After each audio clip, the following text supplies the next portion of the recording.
Taste the Daily. Pudukkottai மாவட்டம் திருமயத்தில் சமூக ஆர்வலர் ஜகபர் அலி லாரி ஏற்றி கொலை செய்யப்பட்ட சம்பவத்தை கண்டித்து எஸ்டிபிஐ கட்சியினர் ஆர்ப்பாட்டத்தில் ஈடுபட்டனர். சட்டவிரோத கல்குவாரிக்கு எதிராக போராடிய சமூக ஆர்வலர் ஜகபர் அலி கடந்த 17ஆம் தேதி லாரி ஏற்றி கொலை செய்யப்பட்டார். இதற்கு கண்டனம் தெரிவித்து திருமயம் பேருந்து நிலையம் அருகே எஸ்டிபிஐ கட்சி சார்பில் ஆர்ப்பாட்டம் நடைபெற்றது. பின்னர் செய்தியாளர்களிடம் பேசிய எஸ்டிபிஐ கட்சியின் மாநில செயலாளர் ஹசான், சட்டத்துறை அமைச்சர் ரகுபதியின் சொந்த தொகுதியில் சட்டம் ஒழுங்கு சீர்கெட்டுள்ளது என்று குற்றம் சாட்டினார்.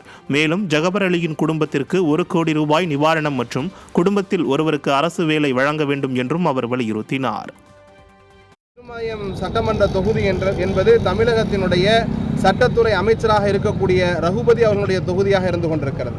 இப்படிப்பட்ட இந்த தொகுதியிலே தொடர்ச்சியாக இதை போன்ற கொள்ளைகள் எல்லாம் நடைபெறுவது என்பது தமிழக அரசு தன்னுடைய பாதுகாப்பு துறையிலே செயலிழந்திருப்பது என்பதை மிக பட்டணத்தனமாக காட்டக்கூடிய நிகழ்வாகத்தான் நாம் பார்க்கின்றோம். சட்ட ஒழுங்கு என்பது தமிழகத்திலே சீரழிந்து போயிருக்கிறது. அதை தூக்கி நிறுத்துவதற்கான எந்த விதமான பணிகளையும் திராவிட முன்னேற்ற கழகத்தினுடைய அரசு செய்யவில்லை என்கின்ற ஒரு மிகப்பெரிய குற்றச்சாட்டை இந்த ஆர்ப்பாட்டத்தின் வாயிலாக நாங்கள் வைக்கின்றோம்.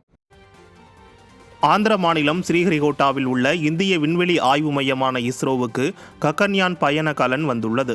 மனிதர்களை விண்வெளிக்கு அனுப்பும் ககன்யான் திட்டத்தில் இந்திய விண்வெளி ஆய்வு மையம் ஈடுபட்டுள்ளது.